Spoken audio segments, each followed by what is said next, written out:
If you want to know how to make a pop-up, an advanced pop-up where you've got this twisting type motion, this is the one for you. This twist motion starts at a vertical and it moves down. So for this example, I've got this guy cutting down this tree, and you can see the tree moves down. There's a little bit going on in the background that I've tried to cover up with other pieces of paper. But that's the full motion. You get a lot of movement. Here's another example. I've got a soccer player moving out to do a bicycle kick. That movement. So how do you do it? Start off with a piece of paper, and if you fold it, when you cut your V-folds, you've got two that you'll be cutting at the same time. So here I'm holding on the open end, not the folded side. I'm going to cut these in an arc and fold edge to edge. So when I make these, I'm going to have two that are exactly the same size. Now, this kind of a fold needs to be cut straight across at the top and the bottom, like an hourglass. It's our school bell, like an hourglass shape. So if I trim that off a little bit over here and open it up, I've got a triangle that's straight across. You can see where the fold is in the middle. I mentioned the word hourglass. I'm going to set this up so it looks just like that. And so you can see this a little bit better. For the folds, I'm going to, like in the other videos, I'm going to mark them down.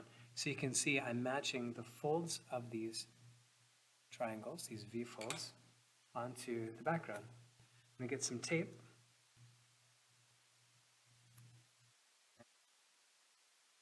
This is masking tape or painter's tape. It just happens to be black. I'm going to have the tip to tip. That's really important here for that movement.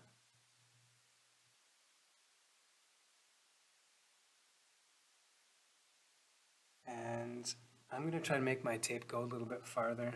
So I'm going to skip a little bit of the section in the middle. But here, I've got two V-folds that when they come together, look at that, how they just about meet like an X. Sometimes I've called this an X fold. So I'm almost there. I'm going to take another color just so that this can be seen a bit better. I'm going to take some orange and I'm going to cut a strip of paper with this orange. Longer than I need to, like this. And I'm going to move it across from the far top corner of one side to the far bottom corner of another. And then I could just take the edge of a nail or a pencil, and I'm going to mark out where I should cut. Just like this. That way I know it's going to be a good fit. Scissors. Trim it off. Now I need to cut it here in such a way that I have a lot of movement. I'm going to do some back taping. So I've got some really small pieces of this tape. I'm going to just sneak it back over here and curl it over the sides. 1 and 2.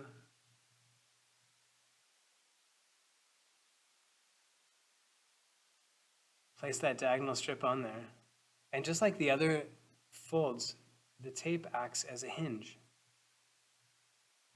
So I need to make sure that I'm not taping any of these places down outside of where they should be a hinge. So when I move this, for the first time, if you see how it's like a bridge? The first fold is the hardest. I'm going to help it along, pull it a little bit, and then go down like that and open it up. So you've got this movement, just like that. Yeah, I'm noticing at the end of the day, I still have clay on my hands from ceramics class. Oy. But pop-ups. Great. So now, what do you do with this?